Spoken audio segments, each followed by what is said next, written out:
I'm going to keep this very short.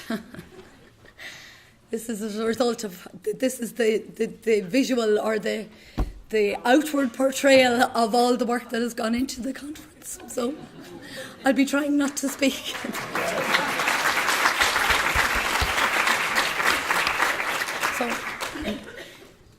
So the idea of the declaration came about based on a conversation with our community and youth work students who sometimes express their frustration that the practice that they're engaged in isn't written about enough and isn't claimed enough and isn't shouted about enough.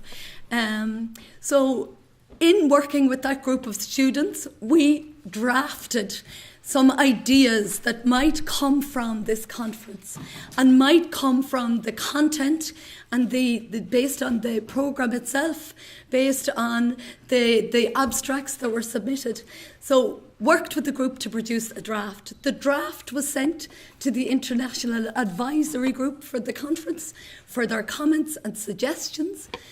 After that, it was sent out to yourselves, and maybe some people said, I don't know if I got it. I know at some points you got loads of emails, but it was. We asked you again to say, what do you think? What are your thoughts? And what are your suggestions? Based on that, that was put together and into a framework that we're calling a Maynooth Declaration. And as Peter Westerby, in one of his contributions to after the consultation piece said, is that what it is what we make it. It doesn't have any standing in its own right, but what it could do is provide a message that you bring back to your own countries and your own organisations and your own communities about the type of things that were talked about and the kind of hopes and dreams and visions and aspirations we have for community development into the future towards 2030. God, I'm talking plenty for somebody said I wouldn't talk much.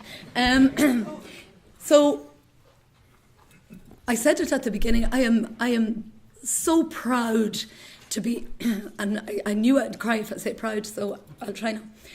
I am so glad to be associated with the group, the Purple People, as you're known, the group of students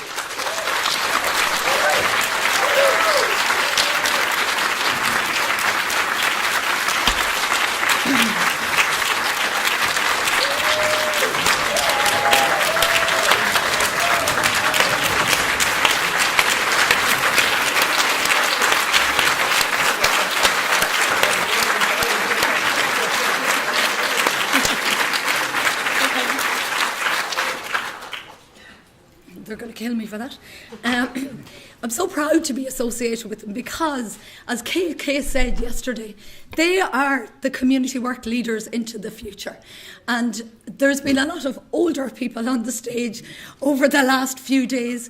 They're the younger faces, some of them younger than others.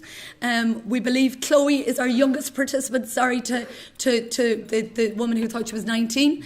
Thought she was the youngest. Chloe here at 18 is our youngest participant. How are you? We're so proud of you. We're very grateful to you because we see that you are the future. So towards 2030, when some of us might be making different sets of plans, we hope that you will be running conferences like this into the future, because you've learned a lot from it. So they are going to tell us what the declaration says. And Mark, who has led the volunteer team, is going to lead the declaration.